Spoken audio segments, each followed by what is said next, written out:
여러분 안녕하세요. 2학기 사회 2단원 통일한국의 미래와 지구촌의 평화 5차시 수업을 시작하도록 하겠습니다. 교과서 103쪽을 펴주시기 바랍니다. 지난 시간에는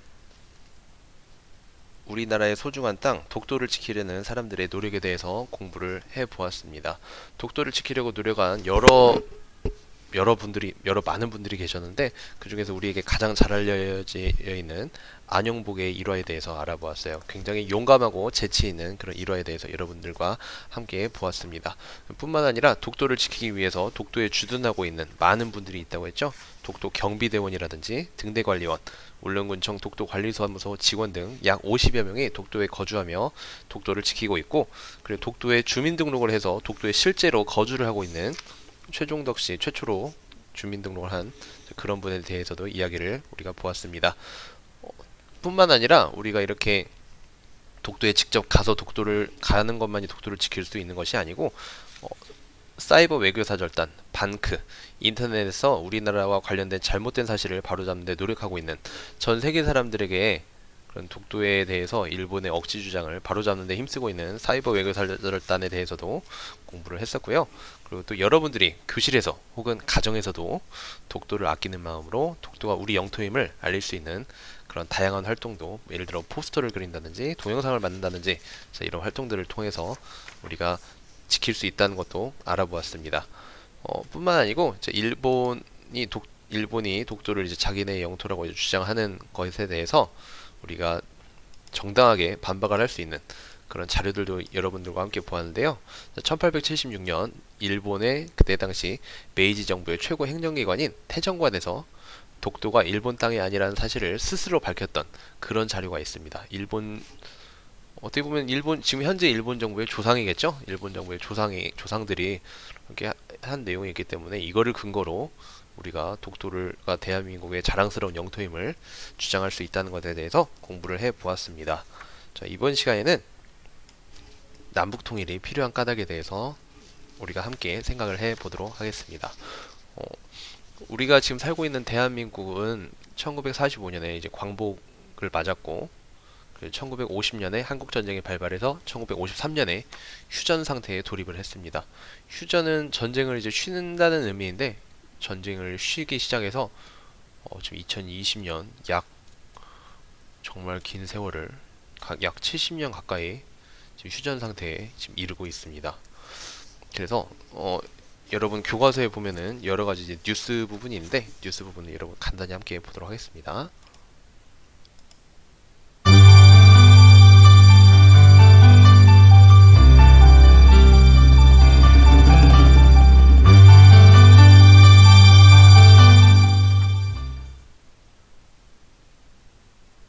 네, 올해 설도 임진각에서 합동 차례 북한 땅 북녘 땅을 밟아보지를 못하고, 네, 조상님들, 고향에 두고 온 부모님들 만나 뵙지 못하고 이렇게 절만 지내고 있네요. 자, 낮과 밤을 가리지 않는 휴전선의 경계 보도록 하겠습니다.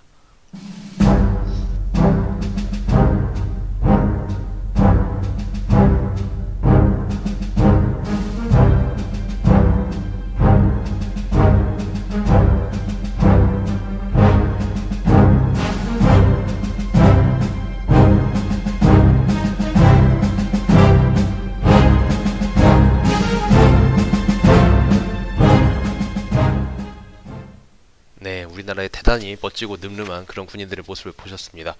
멋지고 늠름한 거는 정말, 네, 정말 박수를 쳐주고 싶지만, 대한민국의 모든 신체 건강한 그런 장병들이 가장 인생에 있어서 소중한 시간을 이제 국가에 반납을 하고 나라를 지키러 가야 하는, 뿐만 아니라 예산이라든지 여러 전쟁에 대한 불안감이라든지 이런 문제들은 온 국민들에게 크나큰 손실이 되겠죠. 뿐만 아니라 이제 좀 인권적인 문제로도 우리가 접근해 보도록 하겠습니다. 북한 어린이 건강 위협, 기본 의약품이 부족해서. 북한은 사회주의 무상의료 제도를 내세우고 있지만 실제로는 의약품도 부족하고 병원 시설도 열악해서 유명무실화된 지 오래입니다. 김정은 체제 들어 대형 병원을 새로 짓거나 김 위원장이 직접 현장을 시찰하기도 했지만 일반 주민들을 위한 의료 환경이 개선됐다고 보기는 어려울 것 같습니다. 그리고 남북한 정상의 역사적인 첫 만남, 전 세계인의 관심 집중.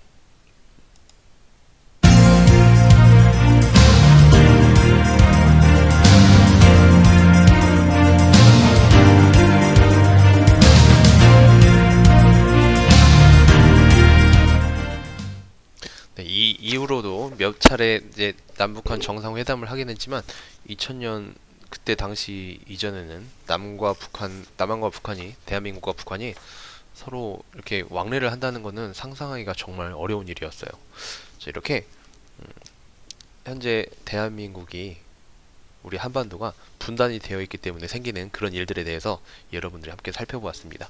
자, 104페이지를 가보시면, 네, 지금 분단되어 있는 이 상황이 우리에게 주는 영향이에요.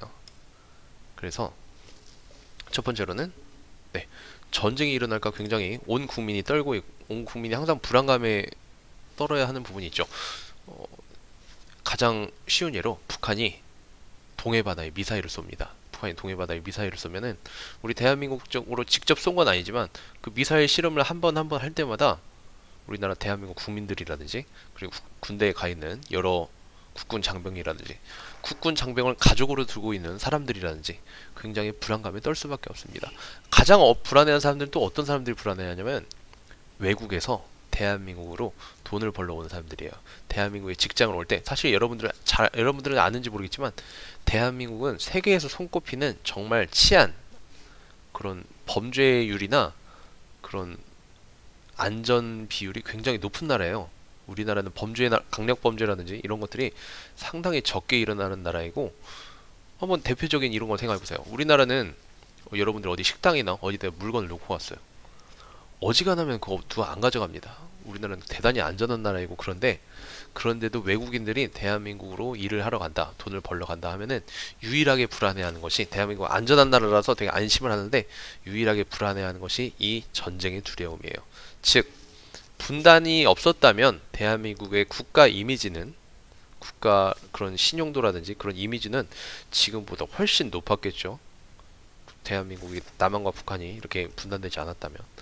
두 번째로는 분단으로 겪는 아픔입니다. 자, 이산가족 이야기인데, 지금 이제 이산가족 분들이 이제 나이가 너무 많이 드셨어요. 정말 몇 년 남지 않았습니다. 이분들이 정말 고향을 찾고 정말 헤어진 가족을 다시 꼭 만났으면 좋겠는데 몇 년 남지 않았어요. 정말 수십 년 동안 너무나도 큰 아픔을 겪어오셨어요. 여러분들이 어느 날 갑자기 정말 예고 없이 갑자기 가족이랑 헤어졌는데 그 상태로 수십 년 동안, 50년 넘게, 60년, 70년 가까이 가족을 못 본다고 생각을 해보세요. 너무나도 큰 아픔입니다. 자, 한번 간단히 보도록 하겠습니다. 6.25 전쟁으로 피난 온 함경도 출신 실향민들이 집단으로 정착한 속초 아바이 마을입니다. 경북 울진까지 피난 갔다가 일부러 고향과 가까운 이곳에 터를 잡은 김송순 할머니. 피난 당시 22살이었던 꽃다운 처녀는 벌써 90이 넘었습니다. 이제는 기억이 흐릿할 때가 많지만 북녘 고향만큼은 꿈에서도 잊은 적이 없습니다. 한때 6,000명이 넘었던 속초 아바이 마을 실향민 1세대는 현재 100여 명. 대부분 80살 이상 고령입니다. 네, 고향에 대한 기억만큼은 또렷하다는 이야기가 더욱 마음이 아프네요. 네, 꼭 이래서 우리는 통일을 해야 되는 이유 중에 하나가 되겠죠. 세 번째로, 국방비로 쓰이는 비용이 너무 많습니다. 네, 맞아요.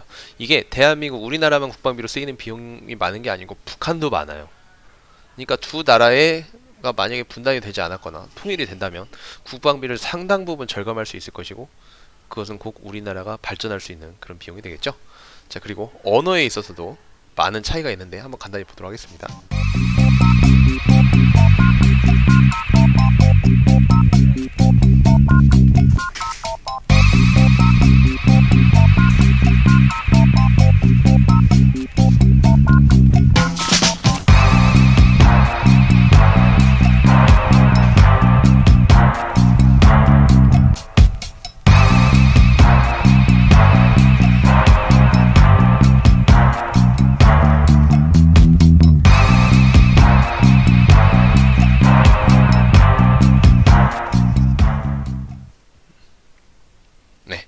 굉장히 좀 같은 언어로 쓰는데도 좀 어색한 부분도 많죠.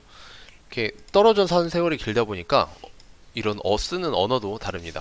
여러분들 한번 생각해보세요. 우리도 신조어가 엄청나게 많이 생기잖아요. 같은 대한민국에 살면서도 부모님 세대와 여러분 세대가 쓰는 언어가 이제 다른데, 심지어 거의 50년 넘게 6, 70년 가까이 이렇게 떨어져 지내다 보니까 쓰는 언어도 당연히 다를 수가 있겠죠. 이렇게 남북 분단으로 인해서 여러가지 전쟁에 대한 공포라든지 이산가족의 아픔, 그리고 국방비 지출, 또한 언어 단절, 그리고 뿐만 아니고 여러가지 경제적인 그런 이유로도 우리는 분단으로 인해서 얻는 손실이 대단히 많습니다. 그래서 우리는 통일을 만약에 하게 된다면, 북한 같은 경우는 풍부한 자원이 있고 남한은 높은 기술력이 있어요. 풍부한 자원과 높은 기술력이 만난다면 정말 경쟁력 있는 제품을 만들 수도 있을 것이고, 국방비가 줄어서 남는 비용을 국민들을 위한 삶의 질을 높이는 그런 곳에도 잘 사용을 할 수가 있겠죠. 정말 좋은 나라가 될 수 있을 텐데 많이 아쉽습니다. 자, 그렇다면 바람직한 남북 통일의 방향도 한번 생각을 해봐야 될 것 같아요.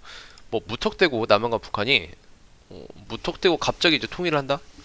그거는 정말 쉽지 않습니다. 이게 왜냐면 이게 70년 가까이 휴전을 해오는 나라이기 때문에 어찌 보면 전쟁을 지금 쉰 상태잖아요. 오늘부터 너네 갑자기 같은 나라야 사이좋게 지내 한다고 이게 사이좋게 지내질 수가 없는 거예요. 그래서 다른 나라들의 사례를 보면, 자, 베트남 한번 봅시다. 베트남은 남과 북으로 분단되었던 베트남은 남북 사이에 치열한 전쟁을 거쳐 1976년에 통일을 공식 선언했다. 그러나 베트남은 통일 후에도 5년 동안 캄보디아 중국과 전쟁을 계속해서 많은 사람이 다치거나 죽고 시설들이 파괴되었다. 네. 자, 다른 국가도 한번 볼게요. 자, 예멘 봅시다. 남과 북으로 분단되었던 예멘은 남북 정상회담과 통일 협상을 거쳐 1990년에 통일을 공식 선언했다. 그러나 남북 통합이 완전하게 되지 않은 상태에서 경제 상황이 나빠지자 내전이 일어났어요. 내전이 일어나서 많은 사람이 큰 피해를 입었습니다. 뭐 완전 전쟁으로 인해서 통일한 베트남보다는 조금 나을 수도 있겠는데 내전이 생겼다는 게 너무 마음이 아프네요. 그리고 자, 동과 서로 분단되었던 독일은 경제력이 앞선 서독이 동독을 흡수하는 형식으로 1990년에 통일을 공식 선언했다.